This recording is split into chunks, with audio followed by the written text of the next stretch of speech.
Municipal chairman ఎన్నికైన రఘురామరెడ్డికి అభినందనలు తెలిపారు టీడీపీ నేతలు. తీవ్ర ఉత్కంఠ పరిస్థితుల్లో 2 సార్లు వాయిదా పడిన తర్వాత ఇవాళ ఎన్నిక ఏకగ్రీవంగా జరగడంతో టీడీపీ కార్యకర్తలు సంబరాలు జరుపుకున్నారు. ప్రొద్దుటూరు పట్టణాన్ని ఆదర్శ పట్టణంగా తీర్చిదిద్దుతానన్నారు రఘురామరెడ్డి. తనకు అవకాశం ఇచ్చిన చంద్రబాబుతో పాటు బలపరిచిన ముఖ్తియార్కు కృతజ్ఞతలు తెలిపారు.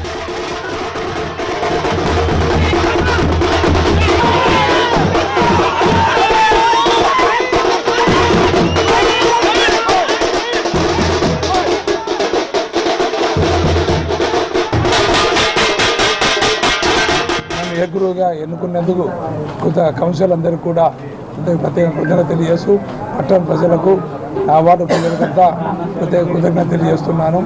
అందరూ భవిష్యత్తులో మన పొద్దుటూరు 31 రాష్ట్రంలో 31 మున్సిపాలిటీలలో అమృత్ కింద సెలెక్ట్ దాంట్లో మంది పొద్దుటూరు ఒకటి ఉంది. పొద్దుటూరు మున్సిపాలిటీ అంటే ఒక రాయలసీమలో చెప్పుకోదగిన మున్సిపాలిటీ, బంగారు పొద్దుటూరు అంటారు. దీన్ని ఈ పెద్దల సహకారంతో తప్పకుండా కౌన్సిలర్లు పెద్దల సహకారంతో అందరితో కూడా కలుపుకొని పోయి పట్టణ అభివృద్ధి వాళ్ళ సలహాలు స్వీకరించి మేధావుల సలహాలు ఈ సలహాలు స్వీకరించి తప్పకుండా పొద్దుటూరు పట్టణాన్ని ఒక ఆదర్శ పట్టణంగా నాకు వచ్చిన 2 సంవత్సరాలు 2 నెలల కాలంలో తప్పకుండా పట్టణ అభివృద్ధికి పాటుపడతానని, ప్రథమ పౌరుని కాకుండా ప్రథమ సేవకునిగా కూడా పనిచేయడానికి కూడా నేను నిరంతరం ప్రజలకు అందుబాటులో ఉండి నా వార్డు ఎట్లా డెవలప్ చేశానో టౌన్ కూడా డెవలప్ చేసి నేను దానికి ప్రజల